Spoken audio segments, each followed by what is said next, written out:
खालिद भाई, ये ऐसी बात मशहूर है मार्केट में कि जेल के अंदर जितने भी डी कंपनी के लड़के हैं उनको आप मैनेज कर दें, उनका खर्चा, उनका लॉयर का फीस, ये सही बात है?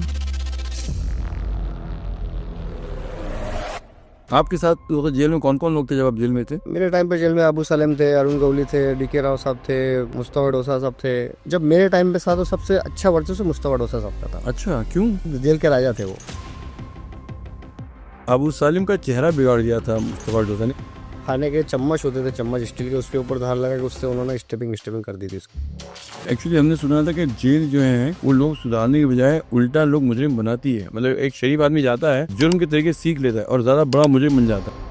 बिल्कुल सर। कोई फिल्म स्टार थे आपके जमाने में? सर एक तो फरदीन खान 2002 में आए थे ड्रग के केस में। हाँ, उसके बाद साइना उजर मैंने देखा है और रेप केस में। हाँ। वो लोग आपको अपनी कहानी सुनाते थे कैसे फंसे गए करते गलती? तो जेल में तो हर आप चौथे इंसान को पूछो तो फंसा हुआ ही बताएगा। सब फंसे गए, सब बेकसूर लोग पड़े चाहिए। जो आतंकवादी होते हैं, चाहे इंडियन मुजाहिदीन हो या सिमी के लोग, ये लोगों का जेल के अंदर ट्रीटमेंट कैसे होता है? नॉर्मल कैदियों से उनको मोस्टली दूरी रखा गया था। अजमल कसाब अरसर रोड पे जेल था में था तब क्या था? अगर जेल स्टाफ उस टाइम कंट्रोल नहीं करता जी, तो जेल के कैदी उसको पटक पटक के मार डालते। अरसर रोड जेल दुबई थी। दुबई थी जब वो कैसे थी? मतलब वहाँ सारी फैसिलिटीज मिलती थी। आपको कौन से फ्रूट खाने हैं, कोई स्पेशल पॉपुलर फ्राई, मच्छी, ये वो सब कुछ अवेलेबल हो जाती थी। सबसे ज्यादा सिक्योरिटी कहाँ की स्ट्रॉन्ग है? हरतोड़ की स्ट्रॉन्ग है।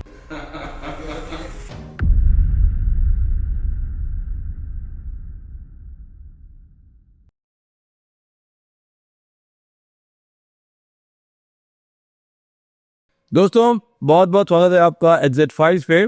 आज हमारे साथ मौजूद है मिस्टर खालिद राठौड़ साहब।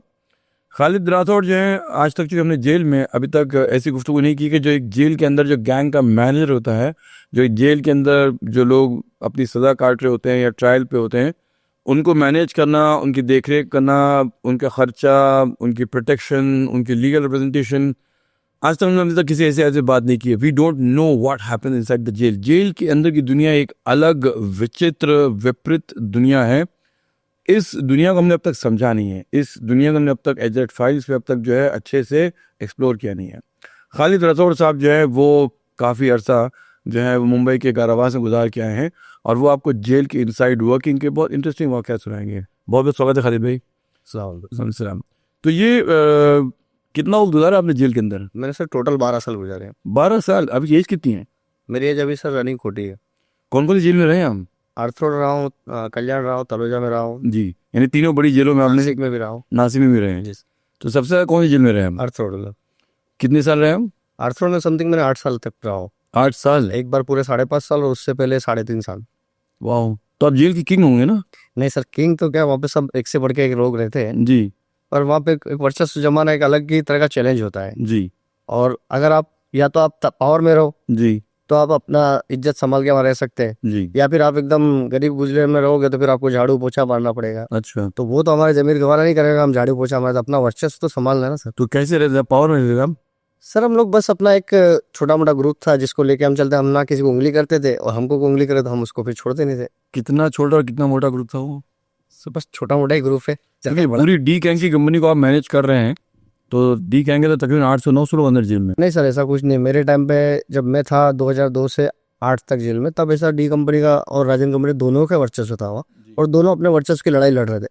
हमारा ना डी कंपनी से कोई संबंध था ना राजन कंपनी से कोई संबंध था, पर पर्सनल रिलेशन जब जेल में आप रहते हो कई दिनों तक, लंबे टाइम, तो आपकी दोस्ती सबसे हो ही जाती है। जी, वो आवश्यकता आविष्कार की जननी है ना, और वहाँ पे जब जरूरत लगती है तो सबके साथ रिलेशन मेंटेन करके चलना पड़ता। तो वैसे रिलेशन हमारे सबसे थे। अच्छा। आपके साथ तो जेल में कौन कौन लोग थे जब आप जेल में थे?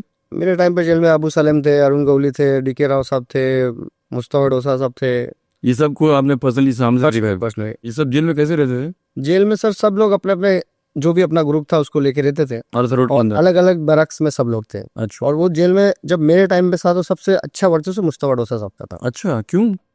वो मतलब एक जेल के राजा थे वो। जेल के राजा थे? बिल्कुल। क्यों क्यों राजा थे वो? उनका एक तो केस था वो बड़ा, जो भी केस था वो केस का छोड़ बॉम्ब ब्लास्ट का जो केस था। पर उसके अलावा इंसान बड़ा सॉफ्ट कॉर्नर था सर। जी।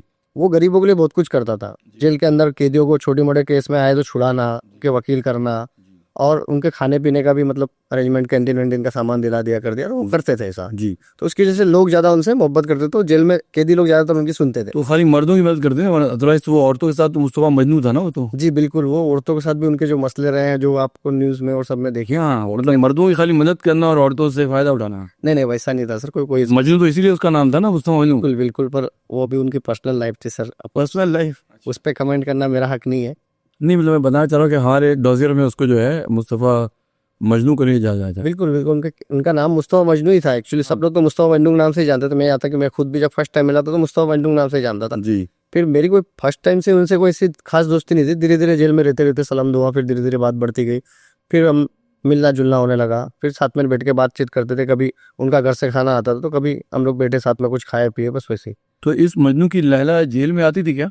हाँ, उनके तो गर्लफ्रेंड्स आती थी मुलाकात। जेल में मुलाकात में? जी बिल्कुल, मुलाकात में भी आते थे, कोर्ट में भी आती थी उनकी गर्लफ्रेंड। जे हॉस्पिटल में, सेंट जॉर्ज हॉस्पिटल में जहाँ भी वो जाते थे हाँ, तो आती थी वहाँ वो मिलने। लैला आके रुकती थी उनके लिए? बिल्कुल, दो दो दो चार, जब भी जो जितनी भी लैला और होती थी। ऐसा कोई फिक्स नहीं था कि कोई एक ही आती थी, जी, मतलब उनका अलग अलग किस्म की आती थी। शौकीन मिजाज थे वो। शौकीन मिजाज। आपको पता है फॉरेन जेल्स में कॉन्जुगल राइट्स होती है, जी मतलब जहाँ पे एक औरत को अपनी वाइफ के साथ में वक्त गुजारने का समय मिलता है। जी बिल्कुल, भारत की जेलों में कॉन्जुगल राइट्स जैसा कोई ऐसा कॉन्सेप्ट है ही नहीं। होना चाहिए ना सर ये। बाकी ये सब चीजें करनी ही पड़े किसी को। तो इसलिए मुस्तफा मजनू जो है अपनी कॉन्जुगल राइट्स हॉस्पिटल में इन लोगों के साथ पूरी कर रहे थे। सर एक आदमी 17 साल से जेल में है, जी तो उसकी भी कुछ ख्वाहिशात रहती है। अगर कोई आता है, मिलते हैं कोर्ट में, जी। तो क्या उसमें क्या है। तो एनीवे, कमिंग बैक टू, अभी ये जो मामला जरा सरकार और कोर्ट के बीच का है, बिल्कुल कॉन्जुगल राइट्स वाला, ऐसे काम ही क्यों करो कि 17 साल तुमको बगैर लैला के रहना पड़े? सर, वो उन्होंने क्या किया, देखो उनके ऊपर बम ब्लास्ट का केस था, तो बम ब्लास्ट को मैं कतई सपोर्ट नहीं करता हूँ। वो एकदम बहुत घिनौना क्राइम है जो नहीं होना चाहिए। और मैं भी हिंदुस्तानी हूँ तो मैं अपने देश से प्यार करता हूँ, मुझे मेरे देश में ये सब चीज नहीं चाहिए। पर एज ए पर्सन जी, उसका केस को अगर हटा दिया जाए तो एज ए पर्सन वो आदमी अच्छा था। मतलब अच्छा कि मतलब बहुत ईगो थी उसके अंदर, बहुत arrogant नहीं सर, वो और अपने पैसे के ऊपर बहुत दम पे वो फूलता था। नहीं नहीं, उनको पैसों का घमंड नहीं था। गरीब गरीब लोग के साथ बैठते थे, वो खाना खा लेते थे। जी। रास्ते जो झाड़ू पोछा मारने वाले को वो साथ में बैठा खाना खिला देते थे अच्छा, वहाँ जेल के अंदर जेल के अंदर। उनका खाना कहाँ से आता था? उनका खाना उनके घर से आता था, मोस्टली होटलों से आता था। कितने लोगों का खाना आता उनके यहाँ से? ये पहले जब वो 2002-4 में 5 में जब जेल एकदम फ्री थी, दुबई थी आर्थर, जी जी। तब तो वो बहुत खाना मंगाते थे। आर्थर रोड जेल दुबई थी? दुबई थी जब, वो कैसे थी? मतलब वहाँ सारी फैसिलिटीज मिलती थी। जी। आपको कौन से फ्रूट खाने हैं, कौन से वेराइटी खानी है, सिंगापुर के कुछ स्पेशल डिशेस है या कोई स्पेशल पॉपुलर फ्राई मच्छी है, वो सब कुछ अवेलेबल हो जाती थी उस जमाने में। किस जमाने की बात करें? ये 2002 से 5-6 तक, उसके 4 साल तक जो है आर्थर रोड जेल जो है दुबई थी। दुबई थी पहले। सिंगापुर के फूड्स मिलते थे वहाँ पे? जी बिल्कुल। और ये खाली मुस्तफा मन्नू को मिलते थे और को मिलते थे? नहीं, मुस्तफा भाई के लिए आते थे, पर मुस्तफा भाई ऐसा था कि वो सबको लिए मंगाता था, सबको खिलाता था। अच्छा, तो मतलब दुबई उनकी वजह से बन गया था, उसने बना दिया था। लेकिन आप जो कह रहे हैं, इतना अच्छा आदमी था, अबू सलीम तो उसका बहुत पंगा चलता था, बहुत झगड़े करते थे लोग तो। सर अबू सलेम का कैसे था, अबू सलेम एक कोना पकड़ के रहने वाला इंसान था। जी। अबू सलेम कभी भी जेल में, सर आप अबू सलेम को देखें तो आपको लगेगा नहीं कि अबू सलेम है जिसका नाम हम पेपरों में पढ़ते हैं, टीवी पे देखते हैं। जी वो एकदम सिंपल, जी। अपना कॉस्मेटिक डॉन बोलते थे हम लोग जी। Cosmetic don. हाँ, क्योंकि वो मेकअप और वो क्रीम लगाना, ये क्रीम चाहिए, वो परफ्यूम चाहिए, उसमें ही रहते थे। वो कहीं भाईगिरी या किसी को डराना धमकाना, उस टाइप के एक्टिविटीज में अबू सलेम भाई नहीं रहा कभी। जी। तो वो उसका और मुस्तफा मन्नू का झगड़ा था कुछ ना, दोनों का बहुत। हाँ, झगड़ा हुआ था। वो उनका कुछ जो हवलदार लोग ड्यूटी पे आते थे रात में, मुस्तफा भाई के और अबू सलेम के सेम बारात थे। हाँ, बैरक नंबर 10, हाँ, बैरक नंबर 10, तो जिसमें सारे वीआईपी रहते हैं। वीआईपी रहते हैं। वीआईपी नहीं, उस टाइम पे सिर्फ 93 बम ब्लास्ट वाले लोग ही थे वहाँ पे। अच्छा, याकूब मेमन, याकूब अबू सालेह, शाह मेमन था, हाँ मुन्ना गुप्ता थे, हाँ सलीम शाह भाई थे, हाँ। मुस्तफा भाई थे, ये लोग थे उस बारात में। तो वहाँ पे जो ड्यूटी पे आते थे हवलदार लोग या कोई भी ऑफिसर लोग, तो वो मुस्तफा भाई से ज्यादा अटैच रहते थे। और अबू सलेम को इससे थोड़ी जेलसी होती थी, क्योंकि वो सोचते थे कि मेरा नाम ज्यादा है, मैं भाई हूँ। मैं भाई हूँ। तो उनका वो ईगो प्रॉब्लम हुई उनमें और वो झगड़ा हुआ था। अच्छा, तो उसमें सबसे इंटरेस्टिंग बात जो हमने सुनी थी जी, कि अबू सालिम का चेहरा बिगाड़ दिया था मुस्तफा डोसा ने। उन्होंने चिकना सा चेहरा जो था जी, उसने उस चेहरे को बदसूरत कर दिया। वो खाने के चम्मच होते थे, चम्मच स्टील के, उसके ऊपर धार लगा के उससे उन्होंने स्टेपिंग कर दी थी उसके। किसने? मुस्तफा डोसा ने खुद की थी या लोगों से करवाई थी? खुद किए थे उन्होंने। और अबू सालिम ने करने दिया, झगड़ा नहीं किया उसने? मतलब अबू सलेम नहीं, अबू सलेम भी मतलब हाथापाई कर रहा था। हाँ। और अबू सलेम ऐसा कुछ तैयारी में नहीं था। हाँ। तैयारी में ये भी नहीं थे, हाँ अचानक ही हुआ था वो। हाँ, बड़े चमचे की धार वार करना तो पहले मतलब पूरी प्लानिंग। वो टाइम पे जेल ऐसा दौर था कि वो सब चीजें रहती थी सबके पास। अच्छा, तो सब लोग चमचा रखते थे तैयार करके धार जैसे हथियार बताओ रखते थे। रखते थे क्योंकि उस टाइम गैंगवार चलता था जेलों में और बहुत अच्छा। बहुत लफड़े होते थे सर। याकूब मेमन कैसे रहता था जेल के अंदर? याकूब मेमन सर, मैंने जब मेरी उससे कभी ज्यादा बातचीत नहीं, सिर्फ सलाम दुआई थी, जी तो वो एकदम सिंपल आदमी था। जी। अपने नमाज कुरान उसके अलावा किसी से ना मिलना ना किससे बात कर। उसने कभी वापस आने पे पछतावा जाहिर किया कि मुझे आके बहुत मिस्टेक किया नहीं है? बोलते थे, क्या बोलता था वो? याकूब मेमन बोलता था कि मैं गांधी बन के गलती की, अच्छा ये वर्ड उसका रहता था। जी हालांकि मैं कभी उसके डीप में नहीं गया, ना उसके केस के डीप में कभी गया, जी। पर वो उसको बोलता था कि यार गांधी बन के मैंने गलती की है। वापस नहीं आना चाहिए था, हाँ, बाहर रहता जिंदा रहता। जिंदा रहता। तो ये इन लोगों के साथ जब आपका इंटरेक्शन होता था तो आपको क्या लगता था इन लोगों के बारे में? लोग मतलब जो है किस कदर बुरे थे और मतलब क्या क्या बाहर बुराइयां करते थे, कैसे आपको लगता है? सर देखो, अगर इनके अदर केस वाइज जाऊंगा तो जी। गलत था। जी बम ब्लास्ट का केस तो गलत ही है। तीनों भी थे ना, अबू सालिम भी मामला में था, हाँ, बिल्कुल। मुस्तफा मजनू भी था और याकूब में याकूब मेमन तो और उसके अलावा भंवरलाल गुप्ता भी। वो भी सब थे, पर वो केस के हिसाब से तो बिल्कुल गलत ही थे वो लोग। जी मैं उनको समर्थन नहीं करता हूँ, पर एज ए पर्सन मैं सिर्फ मुस्तफा भाई की बात करता हूँ। वो एक गुड पर्सन था, मतलब दयालु आदमी था, मतलब लोग गरीब दया गरीब करता हो। पे थोड़ा रहम करता था। कब मरा उसका उसकी देहांत? उनका देहांत 2017 में हुआ, कैसे? ईद के दिन, हार्ट अटैक से। देवासी जी। और जेल वाले ने टपका दिया उसको? नहीं नहीं नहीं सर, नहीं, ये सब बिल्कुल अफवाह है। उनको रियल में हार्ट अटैक था और 3 दिन से उनके चेस्ट में पेन था। वो कंप्लेन करने के ऊपर जेल सुपरिटेंडेंट ने उनको हॉस्पिटल भी भेजा। वो हॉस्पिटल जाके एक बार आए भी जी और उनको एडमिट होने के लिए बोला। जी जेल के डॉक्टर ने भी और सुपरिटेंडेंट ने खुद एडमिट नहीं हुए। वो जी। अपनी जिद पे रहे कि नहीं मैं नहीं जाऊंगा। फिर अचानक से उनको पेन बढ़ा और रातों रात लेके गए। अगले दिन उनका सुबह सुबह इंतकाल हो गया। देखिए मैं सिर्फ खाली मेरा एक अंदाज़ा है कि जो लोग औरतों के बहुत शौकीन होते हैं वो वाइग्रा लेते हैं और जेल वालों को बात मालूम होती है, वो लोग एक नाइट्रेट टैबलेट दे देते हैं। जो वाइग्रा ऑलरेडी लेता होता है नाइट्रेट लेके वो टपक जाता है, वो इसको वाइग्रा मर्डर कहते हैं इसको। सर ये केस में ऐसा नहीं है। इस केस में 3 दिन से वो तकलीफ हो रही थी इसकी, सर तो लैलाओं से मिलता रहता था वो लैलाओं से मिलने का दौर तो बहुत पहले ही खत्म हो गया सर। अच्छा खत्म हो गया वो खत्म हो गया तो इसी तो कह रहा हूँ वाइग्रा। अभी जो जब उनका इंतकाल हुआ जी। उस टाइम पे जेल बहुत टाइट थी सर। उस अच्छा। टाइम पे तो मतलब एक परिंदा भी पर नहीं मार सकता। कब से कैसे टाइट हुई, कब से टाइट हुई? ये हर्षद अहिर साहब सुपरिटेंडेंट जब बन के आए आर्थर जी के, तो उसके बाद जेल एकदम डिसिप्लिन में चली सर। अच्छा ये किस साल की बात है ये है सर 2015 से। आप अर्थर रोड में थे तभी? जी था मैं सर। तो उन्होंने क्या क्या किया कि जो टाइट हो गई जेल? सर पहले तो अपना स्टाफ की भी झड़ती चालू कराई उन्होंने। जी। जो स्टाफ आता था बाहर से, पहले कितना स्टाफ था जेल में? अर्थर रोड में कितना स्टाफ है? 150 का तकरीबन स्टाफ हमेशा मौजूद रहता है। 150 हमेशा रहता था। हाँ, डे में 150, नाइट में 150। अच्छा तो जब उनका स्टाफ आता था तो पहले स्टाफ की झड़ती नहीं होती थी, पर हर्षद अहिर साहब के आने के बाद स्टाफ की भी झड़ती कराते थे। जी। और वो स्टाफ की जो झड़ती होती है वो उनके खास सिपाही हवलदार लोग ही करते थे, अच्छा और उसमें भी कैमरे लगा के अपनी निगरानी में कराते थे। अच्छा।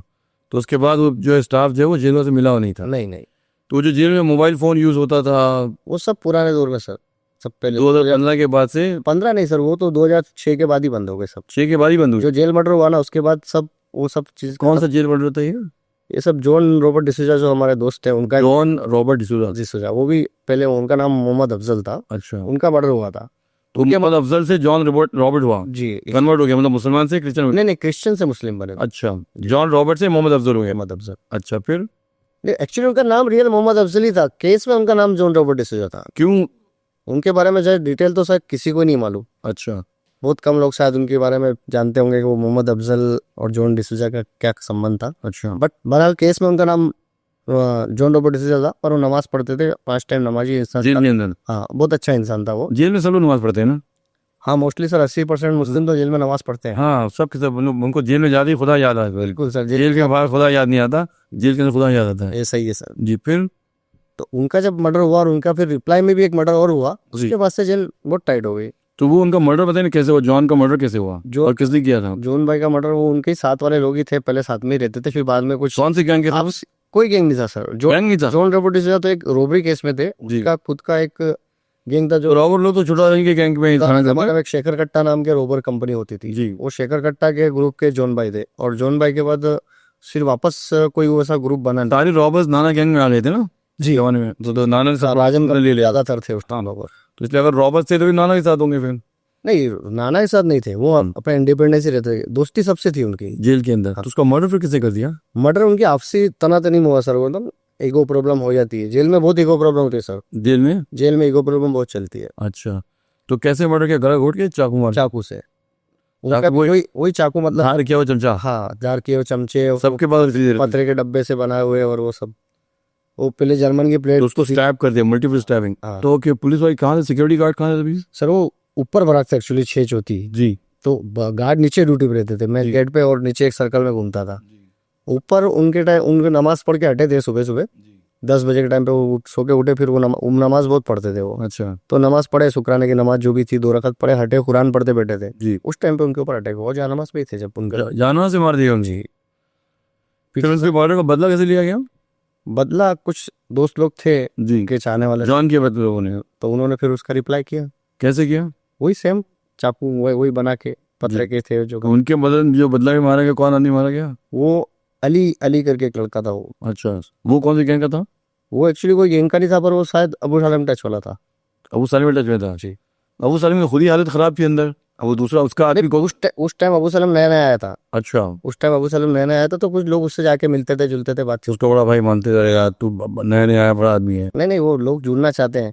जेल में क्या होता है सर, जैसे कोई बड़ा आ गया, रईस पुजारी आ गया, तो जेल में जो फालतू रहते ना क्रिमिनल, जिनकी जामीन के भी वांदे चल रहे, तो वो ऐसे भाई को पकड़ते फिर जाकर, अच्छा भाई हम तुम्हारे लिए बाहर जाके ये कर देंगे, हमको छुड़ा दो। इस बेचारे वहां से छूटना चाहते हैं। हाँ वो करते नहीं करते बाहर जाके अलग मसला है, जी। छूटने के लिए हाथ पाँव मारते लोग। अच्छा, तो ये जाके बड़े भाई से लोग मिल जाए। हाँ, मिलते। तो आपके साथ रवि पुजारी भी था वहाँ पे?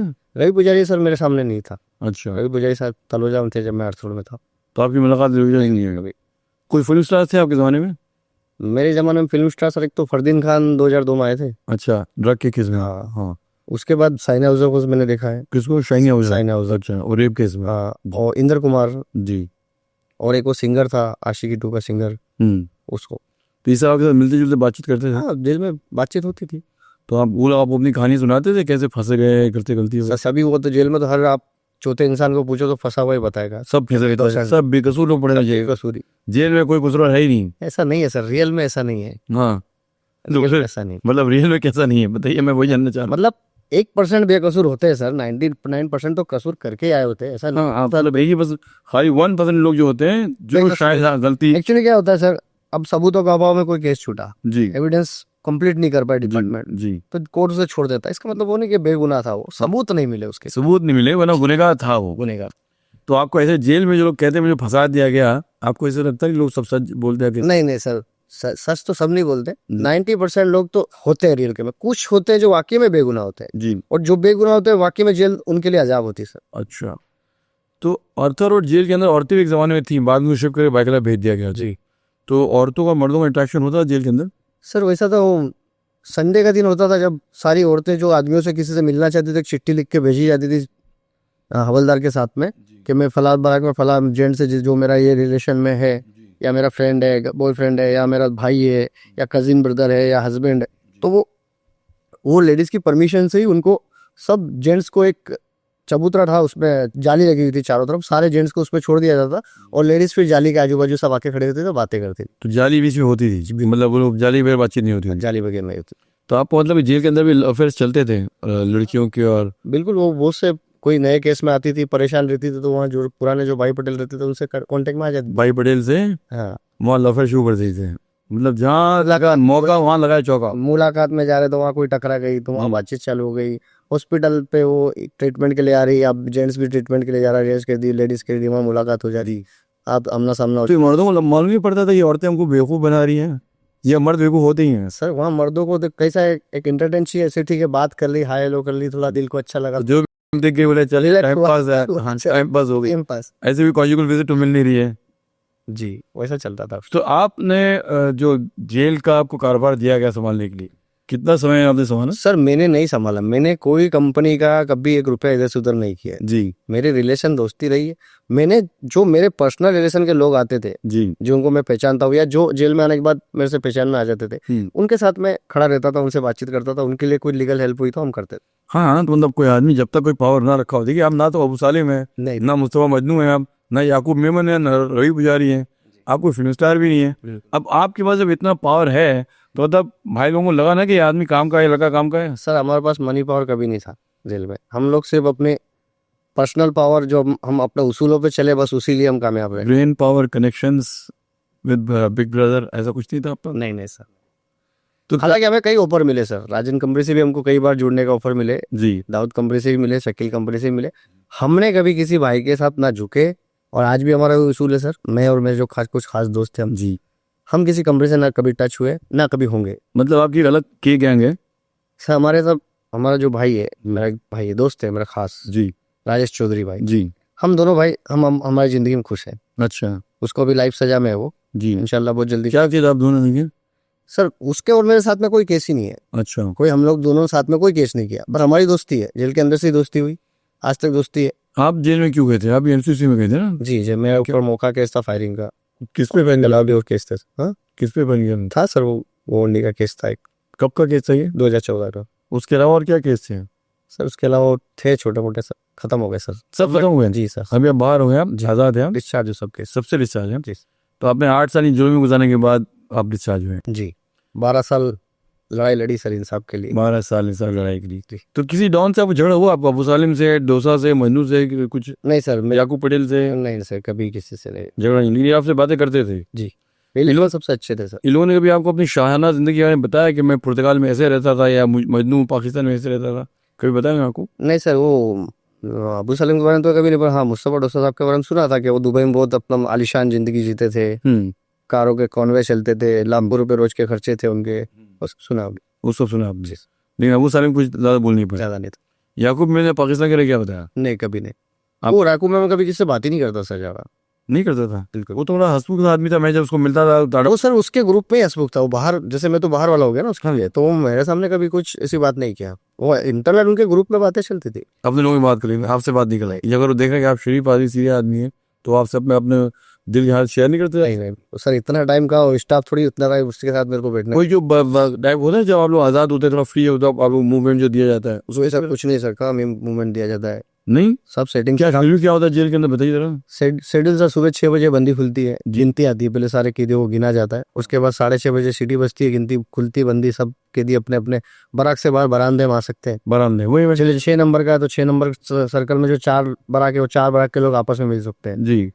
7 नंबर है तो 7 नंबर के लोग आपस में मिल सकते हैं, एक सर्कल से दूसरे सर्कल वाला नहीं मिल सकता है। अच्छा। उसके लिए या तो सुप्रीडेंट से राउंड में परमिशन लेनी पड़ती है मिलने के लिए, कोई कि मेरा नंबरकारी केस पार्टनर उधर है सर, तो उससे मेरे को केस नंबरकारी मतलब कि आपका केस पार्टनर जी, उससे मेरे को बात करनी है, तो उसको परमिशन देगा 10 मिनट 15 मिनट की, तो वो मिल सकते हैं। जी। तो ये आप उसी अपने इलाके के अंदर ही रहते हैं? जी। कब तक रहते हैं आप लोग? वो सर 12 बजे तक रहते हैं, फिर 12 बजे बंदी हो जाती है, जी। फिर 3 बजे वापस बंदी खुलती है, जी। फिर 5:30 बजे वापस बंद हो जाता है, सूरज डलते ही पूरी जेल बंद हो जाती है।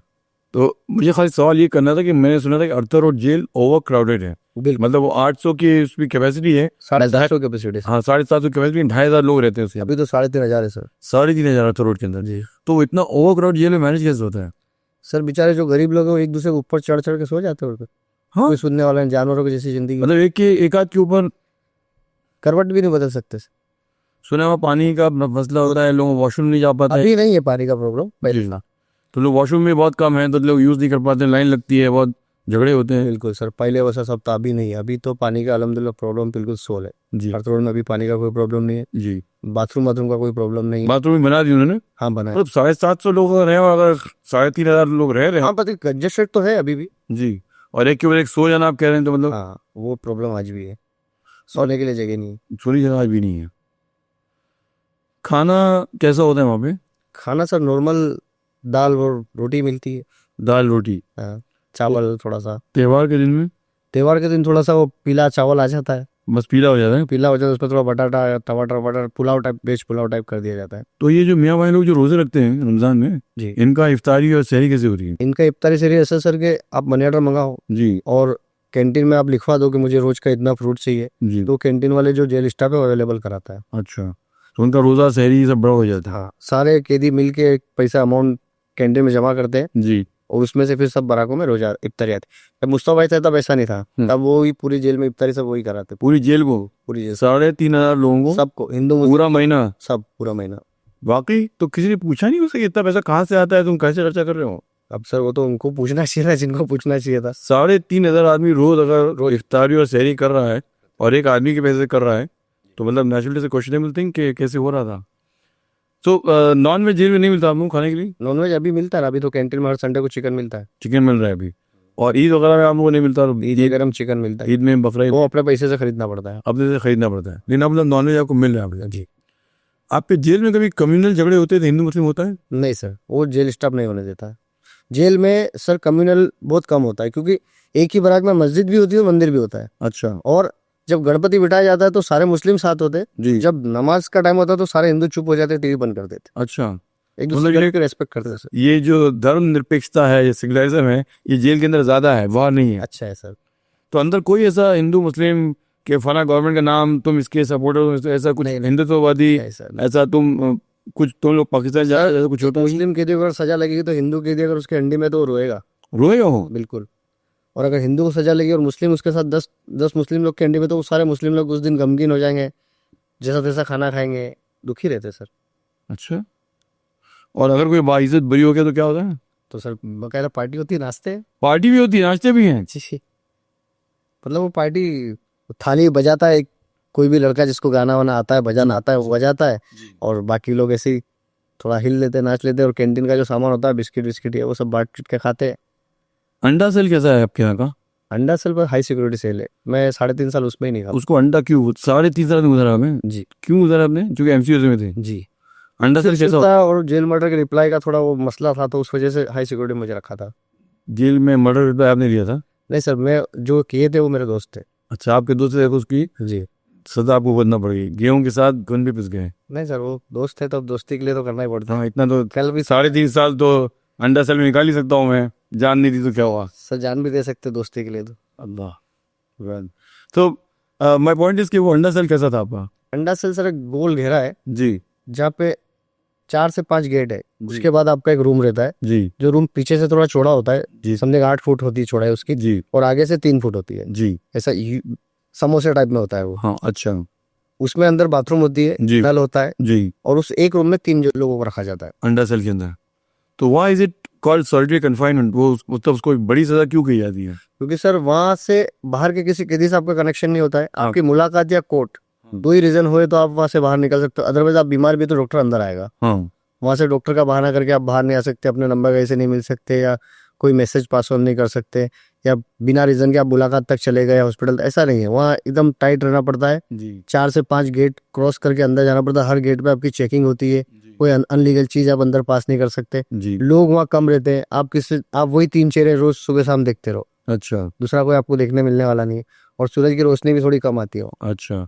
रेस्ट्रिक्टेड फ्रीडम मतलब वहाँ पे आपको आपकी मूवमेंट कम होती है और आपको आज़ादी कम मिलती है। जी भाई। हालांकि वहाँ साफ सफाई ज्यादा रहती है, 700 ज़्यादा रहती है। साफ सफाई पसंद अगर कोई तो अंडा बेहतर है, आदमी लोग कम रहते हैं लेकिन। कम रहते। तो आमतौर से अंडा सेल में टेररिस्ट लोगों को रखा जाता है, किसको रखा जाता है? टेररिस्ट भी है, गैंगस्टर भी है। दोनों रहते हैं उसके, ये दोनों एमसीयू वाले और टेररिस्ट लोग। जी तो ये 3.5 साल आपने अर्थरोड के अंडा सेल में गुजारे हैं। जी। दूसरे जेलों के मुझे बताइए ना ये पुणे जेल कैसी थी या थाने? ना मैं नहीं था सर, थाने में आने नहीं था। तलोजा था, तलोजा में रहा हूँ कुछ दिन में। जी। तो तलोजा भी सेम ही है, तलोजा जैसे, तलोजा में थोड़ा क्राउड कम है। तो इसमें क्राउड कैमरा सुना थोड़ी सी ज़्यादा मॉडर्न जेल है वो, इज इट ट्रू? नहीं नहीं सर, जेल तो वैसी ही सेम। मतलब फोन से बात करना? अभी चालू हुआ ना सर। हाँ मतलब फोन से बात करना और सब जो अभी तो सब जगह चालू हो गया सर, अभी तो फोन अपने फैमिली को हफ्ते में एक बार फोन करना सब हर जेल से अलाउड है। पहले अलाउड नहीं था पहले सर, नहीं था सर, तो अभी सब जगह हो गया। अभी सब। तो आपने देखा ना कि वो जो आपकी तलोजा जेल है वो एक बहुत मॉडर्न हाई राइज बिल्डिंग के दरमियान बनी हुई है। अब तो वहाँ पे जो बिल्डिंगें बेचते हैं ना, वो लोग जेल व्यू करके बेचते हैं। मतलब बिल्डिंग में जो फ्लैट्स होते हैं ना, जेल व्यू के पैसे अलग है और दूसरे अलग पैसे हैं। तो तलोजा में वैसा चल रहा है। और कौन से जेल में थे आप? मैं कल्याण में था, तलोजा में था, नासिक और अर्थरोड। अच्छा, नासिक और वो बताइए मुझे कल्याण। नासिक सब जेल सब सेम ही सर, कोई ज्यादा फर्क नहीं। वहाँ के लोग, वहाँ के स्टाफ सब जगह सेम ही जैसा। नहीं, मतलब कितने लोग जो है मतलब आसानी से निकल जाते हैं, कुछ लोग सहानुभूति से करते हैं, कुछ लोग पैसा लेते हैं, विटामिन एम। तो विटामिन एम तो सब सार जगह चलता है, सब जगह से किसी भी जेल में कम या ज़्यादा सब थोड़ा सस्ता रहता है। डिस्ट्रिक्ट में जाओ तो तलोजा नासिक सस्ती है, अर्थरोड महंगी है। महंगी है। वो वाकया क्या था जो लोग केक के अंदर जो वेपन छुपा के आया था जेल के अंदर? वो सर वो अबू सलेम की जो फायरिंग हुई थी वो वाकया है वो। उसमें मैं अबू तलोजा जेल में नहीं था अभी, मैं तो अर्थरोड में था। वो सुना है मैंने कि वो केक के अंदर वो वेपन आया था और अबू सलेम के ऊपर अंडे में फायरिंग हुई थी। तलोजा जेल के अंदर तलोजा अंडा सेल में फाइन हुई थी। अंडा सेल के अंदर तो केक में वेपन छुपा के लाया कौन था? वो कैदी लाया था दूसरा जिसने फायरिंग की थी। तो उसने क्यों फाइन किया अबू सलीम के ऊपर? वो तो पता नहीं सर, मैंने कभी उसके डीप में गया नहीं। तो जब वो केक आया था तो उस लोगों ने चेक नहीं किया, उसको डिटेक्टर नहीं होता इसमें? पैसा रहता है जी। एक आदमी जब कंटिन्यू अच्छे बिहेव के साथ रहता है और जेल स्टाफ को मैनेज करके चलता है तो थोड़ा जेल स्टाफ भरोसा कर लेता है, जी। और ये भरोसे का फिर इस तरह गलत साइड हो जाता तो केक लाके उसने गोली चलाई, तो अबू सलीम मरा नहीं? है। नहीं, फायरिंग हुई थी उसको, लगी भी, गोली भी नहीं लगी थी। गोली भी लगी थी? तो क्या कंट्री मेट थी वो, क्या थी रोल रही? पता नहीं सर, कंट्री में ही होगा। तो ऐसे और कोई इंसिडेंट्स हुए हैं क्या जेल के अंदर? जेल के अंदर मर्डर हुए सर, वो अच्छा, ये जो चाकू से स्टैबिंग से होता। 2 बार 2 मर्डर हुए। तो ये मैंने सुना था एक ज़माने में कि जेल के अंदर मोबाइल फ़ोन भी जाता था और लोग मोबाइल यूज़ करते थे। हाँ सर, पहले चलता था सब। पहले यानी कम। पहले तो मोबाइल चलते थे, मोबाइल से बाकायदा वही 2003, 4, 5 के दौर में जी जी। मोबाइल चलते थे, मोबाइल से बाकायदा जेल से खन्नी वसूली होती थी। खंडनी वसूली भी होती थी, यानी एक्सटॉर्शन। एक्स्ट्रा कैसे होता था वो? फोन करके बाहर धमकी दी जाती थी। जेल में जो नया कैदी आता था हाँ उसको मुलाकात से उठा लिया जाता था, हाँ। फिर उसको उसके घर का नंबर लिया जाता था, उसके घर पे कॉल उससे बात करवाई जाती थी। अगले दिन फिर भाई लोग बाहर पैसा उतारते थे। अच्छा, बहुत पहले होता था सर। मतलब नए कैदियों के साथ एक्सटॉर्शन हो रहा है। जो उसके अलावा जो दूसरे बिजनेसमैन हैं या जो बिल्डर हैं या लोग उनको उनसे करने लगे। कोई उस टाइप के केस में, जैसे कोई बिल्डर केस में आ गया किसी में, या कोई डॉक्टर किसी केस में आ गया जी या कोई इंजीनियर कोई केस में आ गया, या कोई पोर्ट वनडे के केस में आया, कोई एनडीपीएस के केस वालों के साथ भी होता था। जी। भाई लोग करते थे। तो ऐसे कब तक चला और कितना चला? ये वही चलता था। 2006 के बाद सब खत्म। तो मतलब मर्डर, एक्सटॉर्शन, सारा कुछ फ़ोन से होता था। जी। तो ये फ़ोन रुके कैसे का, मतलब फाइनली लोग फ़ोन का बंद कैसे हुआ ये सब? जेमर लगा जेल में, कैमरे लगा। अब आज जारथोड़ जेल के हर बराक में कैमरे है, जेमर है, जी। उसी वजह से सब खत्म हो तो ये गवर्नमेंट ने बंद कराया? गवर्नमेंट ने। मतलब पहले जब चालू जब। वो गेट पे अभी वो मशीन लग गई चेकिंग की, जी एक्सरे मशीन है पूरी, कोई बॉडी स्कैन होती है। जी। पहले वैसा सब नहीं होता था। तो ये अर्थर रोड में और थाने में, कल्याण में, सब सब जगह हो गया। सबसे ज़्यादा सिक्योरिटी कहाँ की स्ट्रांग है? हरतोड़ की स्ट्रांग है। इन लोगों ने जो वहाँ पे जो पुलिस वाले होते हैं उनको कभी मैसेज भी यूज़ करते हैं ना, कुछ मैसेज पहुँचाना। चिट्ठी लिख के बाहर भेज दो, बाहर से चिट्ठी अंदर आती है। कभी आपको ऐसा लगता है कि कुछ लोग जो सेटिंग करके फरार भी हो जाते हैं जेल में ले वालों के साथ में? मेरे सामने तो सर जेल से तो हरतोड़ जेल से तो कभी कोई फरार नहीं हुआ। फिरोज कोकनी। वो मेरे से पहले का वाक्य है सर। हाँ, मतलब वो गया, मतलब जे हॉस्पिटल से फरार हुआ था। हाँ, तो मतलब वो गया 2 पुलिस वालों के साथ में, फिर वहाँ से। यार जेल के अंदर से वो हथियार लेके बाहर गया। हाँ हाँ हाँ, वही। हाँ, वो भी स्टोरी सुनी मैंने। कलिंगड़ के अंदर वो पिस्टल लाया था जेल के अंदर, जी। फिर वापस वही सामान लेके वो बाहर गया, फिर वो जे हॉस्पिटल से फरार हो गया। मतलब पॉइंट ये था कि उसको पुलिस जो है वहाँ से हेल्प कर रही थी ना ये सब करने के लिए, और उसे पैसे कुछ खिलाएंगे पुलिस को। बिल्कुल। आपका भी झगड़ा किसी से हुआ? सर छोटे मोटे हुए। कैसे झगड़े होते थे? वो मारपीट काय की? ईगो प्रॉब्लम वाली होती थी। आपको भी बहुत वो है? नहीं सर, मैं तो फिर वो जिसको इस वजह से झगड़ा करते थे आप? सर मेरा कैसा, जब मेरे एकदम सिंपल रहना चाहता हूँ, बट मेरे साथ में जो लोग हैं अगर उन तक कोई आया तो एक उसूलों वाली लड़ाई होती फिर वो जेल के अंदर। जी। तो वो उसूल क्या होते हैं कि तू मुझे मान नहीं तो मैं तुझे मारूंगा? नहीं सर, तू मुझे नीचा मत दिखा, अगर तू नीचा दिखेगा फिर मेरे को मानना पड़ेगा। तो मैं तुझे नीचे कर दूंगा। बिल्कुल। जो इतने सारे आपसे बहुत गुजारे जेल के अंदर, आपको एक खास सबक क्या याद रहा आपको? सर खास सबक तो ये याद रहे कि जेल अच्छी चीज नहीं है, अच्छी जगह नहीं है, बचना ही चाहिए वहां से जाने के सबको। जी और अगर कोई क्राइम करके भी गया तो वाकई में तो सुधर के आ जाए, जी। या फिर सजा लेके जेल काटते रहो। एक्चुअली हमने सुना था कि जेल जो है वो लोग सुधारने की बजाय उल्टा लोग मुजरिम बनाती है। मतलब एक शरीफ आदमी जाता है तो जेल जाके आके वो जुर्म के तरीके सीख लेता है और ज़्यादा बड़ा मुजरिम बन जाता है। बिल्कुल सर, ये सही है? सही है। पहले होता था ना ऐसा, पहले जब कोई छोटे केस में क्रिमिनल गया, जी। अब बड़े बड़े केस वालों के साथ वो जब देखता था कि बड़े केस वाले एकदम पटेली में रह रहे हैं, अच्छा चल रहा है, उनका खाना घर का खा रहे हैं, वो निकल रहे तो 10 लोग सलाम कर रहे, तो एक आदमी की तमन्ना जागती है अगर मैं भी ऐसा बनूं, मैं क्यों झाड़ू लगाऊं, मैं क्यों पोछा लगाऊं, तो वो किसी न किसी भाई का हाथ पकड़ लेता था। हाँ, तो फिर वो भी पढ़ी लिखने लगता है। वो पटेली कर लेता था। फिर अब उसको छुड़ाने के लिए, कोई गरीब है तो छुड़ाने के लिए भाई लोग उसके पैसे से हेल्प करते हैं, तो वो बाहर आके भी भाई लोग के लिए क्राइम करेगा। तो एक्चुअली पटेली होती क्या है? एक्सप्लेन करिए, जो कि ये मेरे बहुत से ऑडियंस को पटेली पता नहीं, मुझे नहीं पता पटेली है क्या। मैं तो पटेली सरनेम समझता था, अब आप पटेली बोल रहे हैं तो मैं थोड़ा परेशान हूँ। भाईगिरी सुनी थी, पटेली क्या होती है? पटेली सर ऐसा है, जेल में जब भाईगिरी को ही पटेली बोलता है, मतलब भाईगिरी को पटेली बोलते हैं? हाँ, एक होता है एक ग्रुप लेके एक आदमी चलता है अपना, जी। उससे कोई नड़ेगा नहीं, वो अपने हिसाब से रहेगा, उसके साथ वाले उसके हिसाब से रहेंगे। जी। बराक के अंदर रहेंगे तो उनके बिस्तर आगे रहेंगे, हाँ उनके बिस्तर थोड़े बड़े रहेंगे, उनके बिस्तर पे कोई आएगा नहीं, हाँ। कोई। तो ये प्रूव है पटेल होने का। पटेल। तो ये जेल का पटेल है। हाँ। तो आप भी जेल के पटेल थे? नहीं सर, अरे अभी तो आप बोले मैं मारा हूँ उसूलों की। अरे सर नहीं, मेरा ऐसा सीधा सिंपल है सर। हमने अपना वक्त गुजारा, जी इज्जत के साथ गुजारा, जिसने कभी किसी को उंगली किया नहीं। जी। हमको अगर किसी ने उंगली किया तो फिर हम लोग उसके लड़े सर। अच्छा, तो ये कभी कभी जेल के अंदर आपको कुछ पुलिस वाले भी गिरफ्तार होकर आते होते, तो कभी उनसे आपकी मुलाकात हुई? हुई, बिल्कुल सर। तो उनसे आप खुन्नस निकालते थे क्या? नहीं नहीं सर, कोई नहीं। करप्शन के केसेस में पुलिस वाले आए हैं, हाँ। तो फेक इनकाउंटर्स में आए हैं, हाँ, दोस्ती रहती है अंदर, तो सब कैदी बराबर है। हाँ, बट तुमने हमारे गैंग को मारा है या तुमने वो बाहर बाहर सताया था, अब तुम अंदर आ गए हो, सर हमने तो ऐसा कभी देखा नहीं, मेरे सामने भी ऐसा ऐसा कभी हुआ नहीं। नहीं सर। तो ये जो मेरा ख्याल एक समझना था कि जो आतंकवादी होते हैं, जो बॉम्ब ब्लास्ट के लोग जो आते हैं जेल के अंदर, चाहे इंडियन मुजाहिदीन हो या सिमी के लोग हों या जो दूसरे लोग जो आते हैं, ये लोगों का जेल के अंदर ट्रीटमेंट कैसे होता है? इनको कैसे दूसरे कैदी लोग किसी हाल देखते हैं इनको? दूसरे कैदी से इनको जो दूसरे कैदियों से मोस्टली अलग ही रखा जाता है, जी जैसे अंडे में रख दिए। जी अब कुछ जनरल बरात में भी रहते हैं, जी तो वो उनकी नमाज पढ़ना, कुरान पढ़ना उसमें ही रहते हैं। जी। नॉर्मल कैदियों से उनको मोस्टली दूर ही रखा गया था। बॉम्ब ब्लास्ट के जो आतंकवादी के अंदर होते हैं उनको सबके साथ नहीं रखा है, दूर रखा जाता अलग ही रखा जाता है। अलग रखते हुए हर चारों जेल में जो आपने देखा ये किया है, ये same they were not part of the entire group, नहीं था, नहीं, अलग ही रखे थे। अलग ही रहते। अच्छा ये बताइए कि हमने सुना था कि आपको जब जेल से केस से डिस्चार्ज मिला था, आपको 60 गाड़ियाँ लेने आई थी, वेलकम करने आई थी। नहीं सर ऐसा कुछ नहीं है, दोस्त लोग थे जो आए थे जेल के। 60 गाड़ियाँ दोस्त लोग की होती हैं? नहीं सर रहता है ऐसा। नहीं भाई, पेपर में आया था, उन लोगों ने रिपोर्ट किया था उस न्यूज़पेपर के, खालिद राठौड़ को रिसीव करने के लिए 60 गाड़ियाँ जेल के बाहर पहुंची। नहीं सर। तो बहुत ही आश्चर्यचकित बात थी कि इतना तो लोग किसी पॉलिटिशियन के लिए इसके लिए जाएंगे। आप इतने बड़े भाई हैं कि आपके लिए, या पटेल हैं, या आपके लिए 60 गाड़ियाँ पहुंच गई आपके लिए? नहीं सर, हम उसूलों पे चलने वाले लोग हैं जी बस। मैंने ना कोई भाई पटेली करनी है हमको, जी ना किसी को सताना है। जी। हमें कोई सताए नहीं, हम किसी को सताना नहीं चाहते। शादी उदी की आपने? जी सर। कब की थी आपने? मेरी शादी सर 2010 में। जेल से पहले? नहीं, एक बार जेल जाके आ चुका था। अच्छा, फिर शादी कर फिर जेल चले गए? हाँ जी सर। तो आपने बीवी को मुंह दिखा पाया हम? सर अभी मैंने कोई ऐसा कोई तो हुआ नहीं कि मेरी बीवी के सामने शर्मिंदा होना पड़े। जी। और मतलब आप जब एक जुर्म कर रहे हैं और जब जेल में जा रहे हैं हम, सर शर्मिंदगी की बात तो है ना? मैं बाइज्जत बरी हुआ हूँ सर केस क्या केस था वो? एमओ का। हाँ, तो उस केस में मतलब क्या आप पे चार्ज की, क्या लगाया था? फायरिंग थी किस पे फायरिंग की थी? सर। वो तो केस बरी हो चुका है अभी, झूठा। हाँ, तो मतलब जब बरी वजह से मुझे कह रहा हूँ, मुझे बताने में आपको हर्ज नहीं होना चाहिए ना कि वो एक केस ही आप भी झूठा लगाएगा था, खत्म हो गया सर। तो आपको बाइज्जत बरी कर देगा। तो वाइफ आपके साथ मतलब जुड़ी रही है, डिवोर्स?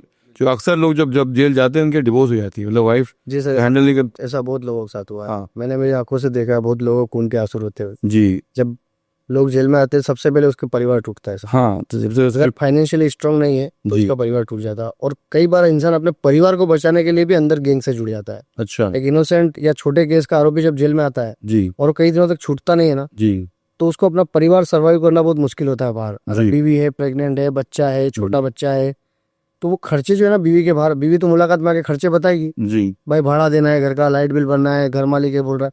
तो वो टाइम पे अंदर जो बंदा रहता है उसके पास ऑप्शन क्या बचता है? वो अंदर किसी ना किसी भाई को पकड़ेगा, जी। भाई मेरे को 10,000 दे दो, भाई 20,000 दे दो, और दे देता है, दे देते हैं। फिर वो बाहर क्राइम लाइन में जो जाना पड़ता है बच्चे को, तो उसको बाहर निकल के फिर क्रिमिनल बनना पड़ता है। क्रिमिनल बन जाता है। तो आमतौर से देखा ये है कि जो लोग जब जाते हैं अंदर तो उनकी वाइफ उनको डिवोर्स दे देती है, वो मुलाकात कर, उनको जिल्लत महसूस होती है ना वो कि किसी मर्डर की वाइफ है या किसी जेल जाए हुए आदमी की वाइफ है, तो अक्सर तो मतलब डिवोर्स वहीं से शुरू हो जाती है। बिल्कुल। बट ऐसा भी होता है कि आपने कोई केस देखा जहाँ औरत अपने हस्बैंड के साथ लास्ट तक रुकी रहे और उसके लिए मुकदमा करे और केस में लड़ा, ऐसा कुछ हुआ है कोई? शोएब अंसार, शोएब अंसार, हाँ, ये बॉम्ब ब्लास्ट की 93 बम ब्लास्ट का। बॉम्ब ब्लास्ट, हाँ शादी भी नहीं हुई थी उसकी, हाँ सिर्फ गर्लफ्रेंड थी। हाँ। कई सालों तक उसके लिए रुकी रही। कितने साल तक रुकी रही? समथिंग सर 90 ईयर्स तो मैंने देखे, 19 साल तक। 19 साल तक रुकी रही, शादी नहीं की उसने? शादी हुई नहीं थी उनकी, उससे पहले ही शोएब अंसार अरेस्ट होकर 93 बम ब्लास्ट में जेल आ चुकी। जी जी जी। फिर उनके शायद अभी तक छूटे नहीं छूटे पता नहीं मैंने। नहीं छूटा नहीं होना। हाँ, पर वो लड़की वेट करी उनकी। 19 साल वेट किया उसने, फिर बाद में शादी की? नहीं पता नहीं आपको? पता नहीं उसके बारे में क्या हुआ? मैं जब जेल के बाहर आने के बाद मैंने उनके बारे में कभी किसी के बारे में कोई इन्फॉर्मेशन या नॉलेज नहीं रखा सर। सर आपने देखा कि 19 साल की औरत ने शोएब का इंतजार किया। वो जेल में एक अजीब प्रेम कहानी थी। अजीब प्रेम कहानी थी, और क्या अजीब था उसके अंदर? बाकी तो शोएब अंसार अच्छा आदमी दिखता, शकल सूरत का है, काफी हैंडसम आदमी था। जी, हैंडसम भी था, सुना है शरीफ भी था वो। शरीफ था। हाँ, तो मतलब वो इन लोगों जैसा पटेल नहीं था जो दूसरे बॉम्ब ब्लास्ट के एक्यूज थे। बिल्कुल नहीं। जैसे अगर मुन्ना गुप्ता को देखा हो आपने जी तो वो बहुत भाई टाइप का आदमी था, लेकिन ये जो था सुना कि बहुत सीधा साधा लड़का था। जी, शोएब अंसार सीधे। हाँ, तो उसने और मतलब क्या करते थे? खत किताबत करते थे, मुलाकात करते थे, क्या आपने अजीब देखा? खत जाते आते थे, मुलाकात उनकी कोर्ट में होती थी। और उसने कहा तेरे बेटे शादी नहीं करूंगा, तो जेल में जब तक रहता तो शादी नहीं करूंगा, नहीं कर। याकूब के फांसी लगने के बाद अथरोट जेल में क्या हुआ था? सर मैं उस टाइम जेल में नहीं था, मैं बाहर था। तब आप बाहर थे? फांसी लगी था। तो आपने लोगों से सुना है क्या हुआ जेल के अंदर? लोग दुखी हुए, क्या हुए? नहीं सर। अजमल कसाब अथरोट में जेल था में था तब क्या था? अजमल कसाब की तो सर एंट्री हमारे सामने थी। जब 2008 में अजमल कसाब को अरेस्ट करके लाए थे जेल में, मैं देखा उसको। जी, तो कैसा रखा उसके बाद उसको 12 नंबर रख दिया, बचका ना था छोटा सा कम हाइट का। इतना सा बच्चा, हाँ और ऐसे 10 लड़कों ने आके 3 दिन तक हमारी पुलिस और कमांडर्स को परेशान रखा है। सर, उसको मारने के लिए पूरी जेल तैयार थी उस टाइम। पूरी जेल तैयार थी अगर जेल स्टाफ उस टाइम कंट्रोल नहीं करता जी, तो जेल के कैदी उसको पटक पटक के मार डालते। मार डालते उसको। सारे कैदी अंग्रेज थे, सारे सारे कैदी। सारे कैदी हिंदू मुस्लिम सब कसाब को मतलब अपने हाथों से मारना चाहते।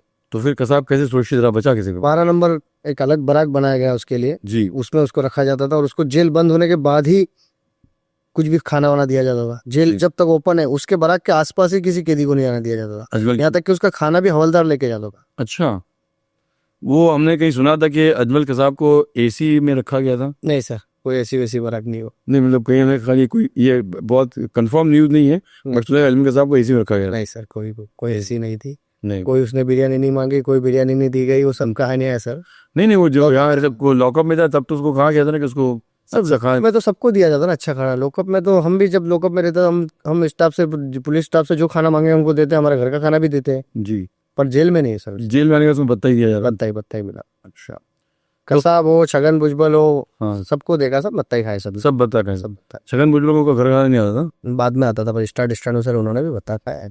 तो आपने कभी छगन भुजबल से बातचीत की कभी? हमें नहीं सर, ऐसा मुलाकात में जब आते जाते थे या सेंट जॉर्ज हॉस्पिटल 1-2 बार हम साथ में गए, गाड़ी में आए गए, तो जी, बातचीत कैसे बात करता था वो? मतलब आपको लगता था कि मंत्री हो या कैसे मेरे साथ आके बुरा लगता सर उनको तो देख के, क्योंकि वो बहुत ज़ईफ बुजुर्ग थे और वो जेल में बीमार थे तो व्हील चेयर पे मोस्टली रहते थे। हमको बुरा लगता था उनको तो देख के।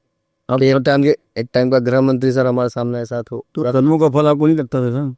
अब उनके कर्म क्या है सर, वो तो वो जाने।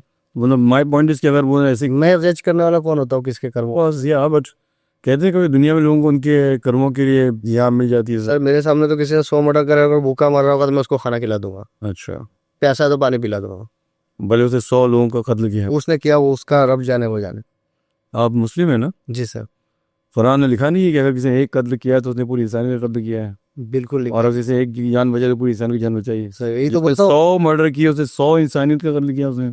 तो सर आगे भी तो लिखा है किसी एक की जान बचे तो 100 की जान, अगर मैं उसकी जान बचा लूँ तो मैं तो 100 खाने दे रहे हैं हम ना उसको, मर तो नहीं है मतलब मैं। सर पर हेल्प भी तो लिखा है ना कुरान में, मदद करो चाहे तुम्हारा दुश्मन ही क्यों नहीं हो। अगर तुम्हारी पनाह में आए तुमसे मदद मांगो, उसकी मदद। पना तो नहीं आया लेकिन आपने उसको देखा कि खाने की जरूरत है अगर तो सर पनाह ही हो जाती है। अगर कोई इंसान भूखा है और अब मेरे पास खाना मौजूद है, बोलेगा भाई थोड़ा खाना दे दो, तो पनाह ही हो जाए ना सर। ऐसे ये आपका नाम मुझे बड़ा अजीब सा लगता है, खालिद राठौड़, ये कैसा नाम है ये? सर मैं पहले हिंदू था, बाद में कन्वर्ट होकर मुस्लिम हुआ, तो राठौड़ मेरा पहले सरनेम था। अच्छा, कन्वर्ट क्या ये लड़की से शादी कर ली? नहीं सर वो शादी बाद में हुई, मैं कन्वर्ट पहले हो चुका था। अच्छा, किसने कन्वर्ट किया आपको, क्यों? किसी ने नहीं किया सर, मैं खुद कुरान पढ़ा और खुद समझा, अच्छा, उससे हुआ। जेल के अंदर ही? जी सर। मतलब वही जेल में जाने का नूर खुदा याद आता है? नहीं सर, वो तो मैं तो जेल में गणपति भी बिठाया हूँ सर पहले। अच्छा, और अभी भी मैं किसी भी रिलीजन को गलत नहीं बोलता हूँ, ना नहीं। हिंदू रिलीजन गलत है ना मुस्लिम गलत है।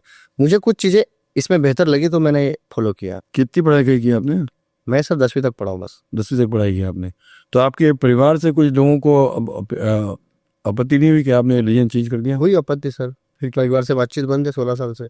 अच्छा, 16 साल बातचीत बंद है? जी आपकी वाइफ जो है वो उसने आप मतलब आपने मुस्लिम में शादी की नॉन मुस्लिम? मुस्लिम से भी। तो उसने आपको एक्सेप्ट करे, कोई प्रॉब्लम नहीं? जी मुझे अब ये बताइए कि ये आपको इस जेल को 8 साल देखने के बाद, इस माहौल को देखने के बाद कैसा लगता है आपको? क्या कहना चाहेंगे यंगस्टर्स को, जो लोग आज बहुत, आप देखिए रोड पे झगड़ा कर लेते हैं लोग, क्राइम में आना चाहते हैं, या फिल्मों ने क्राइम को बहुत ड्रामेटाइज कर दिया है, तो आप क्या कहेंगे यंगस्टर्स को? सर 2-3 चीजें जिससे क्राइम थोड़ा उभरता है। एक तो आजकल इंस्टाग्राम भाई बहुत हो गए हैं। जी इंस्टाग्राम पे 10-20 लोगों को लेके वीडियो डालना करना, तो उसको देख के भी ये नए जनरेशन के लड़के बहकते हैं। जी दूसरा फिल्मों ने बताया, जी और मेरा पर्सनल तजुर्बा है कि क्राइम से बचना चाहिए, क्योंकि जी क्राइम नेवर पीस। जी क्राइम करके आपकी जो जिंदगी है वो जेल के कंबल पे ही जाके खत्म होनी है। जी आप कितने ही शाणे हो, जी कितने ही धुरंधर हो, कितने ही माइंडेड हो, कितने ही बॉडी बिल्डर कुछ भी रह लो, या कितना ही आपका ग्रुप बड़ा हो, क्राइम से आप कुछ हासिल नहीं कर सकते। क्राइम आपको जीरो की तरफ ही लेके जाएगा। जिंदगी जीना है, क्राइम छोड़ो, अच्छी लाइफ जियो। अच्छी लाइफ में बहुत रास्ते हैं पैसे कमाने के। ऐसा नहीं है कि कोई गरीब है या पढ़ा लिखा नहीं तो कमा नहीं सकता है, सब दिमाग होना चाहिए सर। बहुत सारे रास्ते हैं जी क्राइम के अलावा भी। जी। लेकिन अगर ऐसे ही है तो मुस्तफा मजनू तो अच्छे से अंदर से किंग ऑफ जेल करके रह रहा था तो। सर मुस्तफा मजनू इस लेवल पे था, अगर चाहता तो जेल के अंदर से कई कांड और करवा सकता था। हाँ, आपने कभी उनका कोई कांड सुना कि अंदर से कराया? शायद करवाया उनको पता ना हो तो। सर नहीं कराया, वो भी वही लाइफ जी रहे थे कि छूट के जाऊं बाहर जाके मेरी जिंदगी जियो जी, सुकून की। क्या नहीं छूट सकते थे वो। एज क्या थी उसकी? एज शायद 65 थी जब इंतकाल हुआ। तो वो आ गया, उसका बड़ा भाई मोहम्मद रजा क्यों नहीं आया? उनके बारे में सर मुझे नहीं मालूम कुछ। आपको नहीं मालूम? नहीं सर। मुस्तफा नवाज ने कभी आपको बताया कि दाऊद से उसका इंटरेक्शन कैसा, दाऊद कैसा आदमी था? वो चिढ़ते थे सर दाऊद के नाम से। चिढ़ते थे? क्यों? दाऊद शकील वो कुछ किसी की भी उनके सामने कोई बात नहीं चाहिए, वो आगे से रहते थे। उसको दाऊद शकील पसंद नहीं था? नहीं थे, टाइगर मेमन? वो भी नहीं था बस। टाइगर तो मेमन था पर उनको पसंद नहीं था। क्योंकि टाइगर उनका ड्राइवर था एक जमाने में। जो भी रहा वो बोलते थे ड्राइवर था। हाँ, टाइगर ड्राइवर बोलते थे वो कि मेरा ड्राइवर था वो। हाँ। बट अभी अगर उनके सामने कोई किसी भी मैटर में नाम लो तो वो बोलते अरे बेटा उसको ऐसा है वैसा है। तो फिर किसको मानता था भाई फिर वो जमाने में? वो अपने आप को खुद को ही मानते थे। मैं भाई, आई मी माई सेल्फ, कोई भी नहीं था। जी, उन्होंने किसी से ना कभी किसी दूसरे को बड़ा माना, जी ना किसी को। आप जैसे बोले ना ईगो, तो ये मामले में उनका ईगो था। हाँ, कि वो अपने से बड़ा भाई किसी को नहीं मानते। मैं ही सबसे बड़ा हूँ। हाँ और दाऊद शकील को भी बुरा बोलते थे वो। हाँ बिल्कुल बोल देते थे, जान दो छोड़ो। तो जब मुस्तफ़ा मजनू यहाँ तक कि जब मुझे किसी ने शकील कंपनी से जुड़ने की एडवाइस दी थी जेल में, तो यही मुस्तफा भाई ने मेरे को रोका था कि शकील से मत जोड़, हाँ मत जुड़ो, जिंदगी खराब कर देंगे तेरी। खराब कर दें? क्यों? यूज करेंगे, इस्तेमाल करेंगे, क्राइम कराएंगे और फिर तेरे को जेलों में सड़ने के लिए छोड़ देंगे। जेल में कहाँ क्राइम करेंगे? मतलब जेल में तो खाली। तो अगर मैं जेल से उनके साथ जुड़ूंगा तो सर सीधी बात है, बाहर जाके उनके लिए कुछ तो करना पड़ेगा। हाँ, लेकिन बाहर जाके पावर क्यों ना, मैं भाई का आदमी हूँ। अरे भाई, पर जिंदगी तो वापस जेल में ही लाके छोड़ेगी। अच्छा, एक बार आदमी अगर जेल से छूट के बाहर आ गया तो क्राइम करे, वापस उसको जेल जाना ही है ना। तो इसलिए आपने उनकी एडवाइस मान के नहीं जुड़ने जा रहे थे हम आप? नहीं सर, मेरा उस टाइम पे ऐसा कोई जुड़ने का इंटेंशन नहीं था। मेरा तो इंटेंशन, मैं अंदर सर बिजनेसमैन टाइप के लोगों से ज्यादा दोस्ती रखता। अच्छा, बाहर जाके बिजनेस चलाऊंगा? ट्रिक्स सीखना चाहता था सर। क्या क्या सीखा? बिल्डर लॉबी के लोग जो आते थे उनसे मैं दोस्ती रखता था। उनकी लाइन सीखना चाहता था कि भाई प्रॉपर्टी लाइन में कैसे डील की जाती है, एफएसआई क्या होती है, ये सब स्टडी करता था मैं। अच्छा, तो क्या सीखा आपने फिर? बस वही सीखा और वही आज बाहर बिल्डर लाइन में ही हूँ मैं आराम। है ना, तो जेल में कंस्ट्रक्शन के सीक्रेट सीखे जी सर। और बाहर जाके आपने बिल्डिंग, कंस्ट्रक्शन लाइन में आया सर। अब आप बिल्डर बन गए हम? जी सर, छोटा मोटा अंदर जाके जेल में सीख करके? जी सर, मैंने उस टाइप के, मतलब मेरी थ्योरी पहले से थी कि मैं क्राइम नहीं सीखना है। जी क्रिमिनल टाइप्स जो बाहर जाके वापस क्राइम करना लगे, वैसे लोगों से भी दूरी रहता था। जी मेरे को पीस वाले लोग पसंद थे। और जेल स्टाफ को पता था, जो जेल स्टाफ मेरे से जो फ्री रहता था, मेरे साथ जो अच्छे से रिलेशन रहता था, उसकी वजह ही थी जी कि मेरा माइंड उनको पता था कि ये आदमी बाहर जाके क्राइम नहीं करना चाहता है। जी और जो आदमी बाहर जाके क्राइम नहीं करता है, जी करना नहीं चाहता, उसको जेल स्टाफ सपोर्ट करता है सर। जी। जेल में कई जेल सुधार कार्यक्रम आज चलते हैं। अच्छा सिलाई सिखाई जाती है, जी। कुछ भी ऐसे कन्वर्ट के लिए होता है ना, वो तो अंडर के लिए नहीं है ना? 100 के लिए भी सर सेशंस होते हैं, हाँ जिसमें उनको कुछ ना कुछ रोजगार के बारे में जानकारी दी जाती है, सिखाया जाता है। जी। तो कन्विक्स के लोग तो अलग ही ये रहा था, भेज दिए जाते हैं, वो लोग अलग काम कर। अलग चल जाते हो। तो आपने अंदर रह के बिजनेस कंस्ट्रक्शन के जो है तमाम गुर सीखे जी सर। और आप कंस्ट्रक्शन कर रहे हैं। आपने ये सोचे अंदर रह के पढ़ाई करो, क्योंकि बहुत से जेल में पढ़ाई भी करते हैं, एमए करते हैं लोग जेल के अंदर रह के, जी सर। एमए लॉ बहुत से लोग किए हैं। जी, मैंने नहीं सोचा सर पढ़ाई के बारे में, कभी मैं इंटरेस्ट नहीं लिया। मैं कभी पढ़ाई आपने अंदर पढ़ने की सोचा है? किताबें बहुत पढ़ी मैंने, बन स्टडी जो क्लासेस होती ना वो सब अटेंड नहीं करी कभी। वो सब अटेंड नहीं की? मतलब आप नहीं सोचा कि मैं एग्जाम दे के ग्रेजुएट बन जाऊँ या डबल ग्रेजुएट? वैसे बहुत से मेरे सामने बहुत से बने हैं वैसा। हाँ, मतलब वही का जैसे बॉम्ब ब्लास्ट के अक्यूज ही थे। एहतशाम हाँ, एहतशाम वगैरह थे, हाँ। जो पढ़ लिख के लॉ बन गए और एमए कर ले, सब किया उन्होंने। किया। तो वो आपने कभी सोचा नहीं कि? नहीं सर, वो एक्चुअली क्या रहता था, वो बम ब्लास्ट के केस वालों को पता है कि हम लोग 4-5 साल तो कम से कम रहने वाले हैं। हमारे केसों में ऐसा था कि हम 6 महीने भी छूट सकते हैं, 4 महीने भी छूट, आस पे रहते तो जी कि हमारा तो अगले महीने हो जाएगा, 4 महीने में छूट जाएंगे।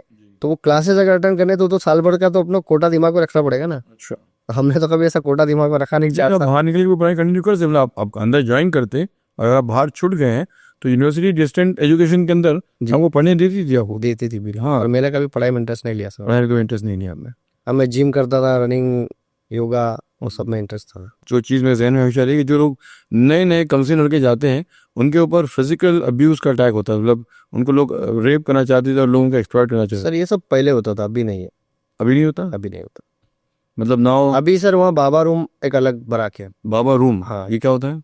वहाँ पे जब 18-19 साल, 20 साल, 21 साल के जो लड़के रहते हैं ना, कम से उम्र के, उनको रखा जाता है, अच्छा, ताकि उन पर अटैक ना हो। अटैक ना हो। और वहाँ पे सिक्योरिटी भी थोड़ी अलग रखी जाती है। अच्छा, आपका कहना है कि कब से हुआ ये सब 2006-7 के बाद से। उसके पहले से ऐसे रेप की केसेस और पहले तो सब चलता था, बहुत उससे देखे सर हमने। वार्डर लोग गलत करते थे मॉडल भी गलत करते थे बच्चों के साथ। अब बच्चों के साथ कुछ नहीं होता? नहीं।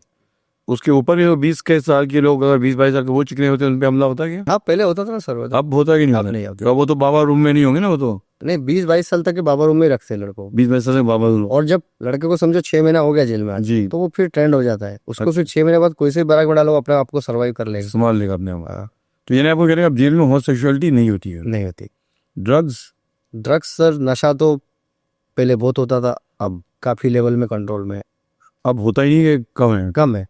अब खाली पटेल लोग नशा करते हैं। पटेल ने सर वो छुपा उपा के ले आते, कोई का कभी कभार पेट में खा के ले आते, कैप्सूल वेप्सूल थोड़ा बहुत हल्का फुल्का कर लेते, मतलब उसमें भी पकड़ा जाता है तभी जेल स्टाफ उनके ऊपर सीधा केस बना देता है। अच्छा, तो मतलब नशा जेल में अब भी होता है, अब भी लेकिन होमोसेक्सुअलिटी नहीं होती है। नहीं। दूसरे कोई और जुर्म होते हैं जेल के अंदर? अभी तो सर काफी सुधर गई है। शराब पीना या दूसरा? नहीं है, अभी ऐसा कुछ नहीं, पहले सब चलता था।